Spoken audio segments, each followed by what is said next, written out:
Hello everyone, এখন আমরা ছাদে চলে এসেছি আর বাবাই ফাটাচ্ছে বাজি, তাই জন্য। আর আমার এতটা সাহস নেই যে বাজিতে আমি আগুন দেব। তো চলো দেখে নিই শেলটা কিরকম ফাটে। ইয়ে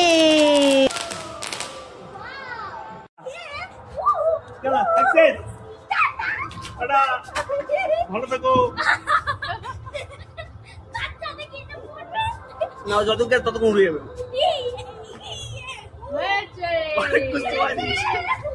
এখন ফাটানো হচ্ছে রকেট। রকেট জ্বালানো হলেই না আমি ঘরে ঢুকে যাই, এত ভয় লাগে আমার। মনে হয় যদি আমার দিকে আসে। আর এরপরেই বেরাবো আমরা ঠাকুর দেখতে। বাবাই বললো একটুখানি চলো ঘুরে আসি কোথাও থেকে। তো এইবার আমরা বেরিয়েছি, জানতাম না যে এই এত দূর চলে আসবো। ডানলপে চলে এসেছি আমরা ঠাকুর দেখতে। তো চলো, এই প্যান্ডেলটা বেশ ভালো করেছে, যাই। আর এখানে চলছে প্রোগ্রাম, একজন গান করছে। তো চলো আমরা ভেতরটা ঢুকে দেখি। বাহ, খুব সুন্দর করেছে তাই না? ভেতরটা বেশ ভালো লাগছে। আর আজকে একদমই প্ল্যানিং ছিল না যে ঠাকুর দেখতে বেরাবো। হঠাৎ করে খাওয়া দাওয়ার পর ঠিক হলো যে আমরা ঠাকুরটা দেখে আসবো। চলো গিয়ে, শুনেছে মনে হয় ডাল্লাপের এদিকে ঠাকুর হয়। তো মম, তমাল, আমি, পুপু আর বাবাই এই কজন মিলে চলে এসেছি ঠাকুর দেখতে। যা পড়েছিলাম তাই পরেই চলে এসেছি, পুপুকে দেখেও বুঝতে পারছো। আর তমাল আজকে এই কদিন আমাদের বাড়িতেই রয়েছে, তাই জন্য বললাম যে চল তাহলে, শুধু শুধু কেন টাইম ওয়েস্ট করবো, চল একটু ঘুরেই আসি রাতের বেলা। এখন অনেকটা বেজে গেছে ঘড়িতে, কিন্তু এখন মোটামুটি তাও ওই 1:45 মতো বাজে। তো এখন যাচ্ছি, আরও কটা এখানে প্যান্ডেল নাকি হয়েছে সেইগুলো দেখতে যাচ্ছি। তোমরা কারা কারা রাতের বেলা ঠাকুর দেখতে বেরিয়েছো অবশ্যই কমেন্ট করে জানিও। আর এইখানে আর একটা প্যান্ডেল চোখে পড়লো, তাই জন্য নেমে আবার এলাম এই প্যান্ডেলটা দেখতে। চলো ভেতরে যাই, দেখে আসি কীরকম করেছে। এই যেটা রাস্তার ওপরেই করেছে প্যান্ডেলটা, বেশ সুন্দর। চলো যাই, ভেতরে যাই। ওইটারই উল্টা দিকে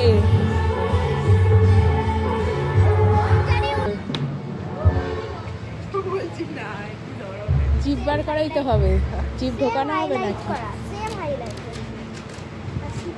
এই প্যান্ডেলটা সব থেকে, ঠাকুর তো সুন্দরই হয়েছে, ভেতরটাও বেশ করেছে কারুকার্য। যাই হোক, সব থেকে সুন্দর জিনিস যেটা আমার লেগেছে সেটা হচ্ছে এই যে এই দুটোকে, মানে মানে কুলার রেখেছে, এইটা সব থেকে আমার ভালো লেগেছে। কারণ এতটা গরম লাগছে যে কুলার, ফ্যান এগুলো ছাড়া চলবেই না।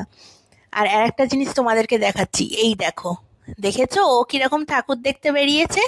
এইটা দেখে তো আমরা হেসে একেবারে লুটোপুটি খাচ্ছি। এই দেখো, যেই রাস্তাটা পার হয়ে যাবে ওর ভ্যান থেকে ও নেমে পড়বে। এই দেখো, ভ্যান থেকে নেমে গেছে, দেখেছো? তখন আর যাচ্ছে হচ্ছে আগে আগে, ওকে রাস্তা চিনিয়ে নিয়ে যাচ্ছে। কয়েকটা ঠাকুর দেখে আমরা চলে এলাম বাড়িতে। এবার খুব ঘুম পেয়েছে, কারণ কালকে আবার ভাইফোঁটা আছে, তাই জন্য বেশি রাত করা যাবে না। তাও অনেকটাই রাত হয়ে গেছে, 2টো মতো বাজে।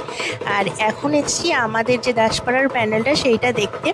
বেশ সুন্দর করেছে প্যান্ডেলটা, আর ঠাকুরটাও প্রত্যেকবার ভালো করে, এবারে এখনও দেখা হয়নি।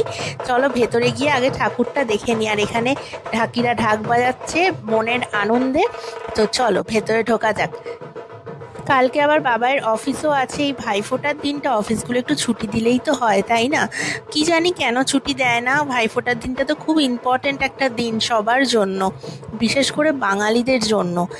জানি না কেন ছুটি দেয় না। তো কালকে বাবার যেহেতু অফিস আছে, তাড়াতাড়ি করে বাড়ি যেতে হবে। আজকের ভিডিওটা এইটুকুনি রাখছি, টাটা।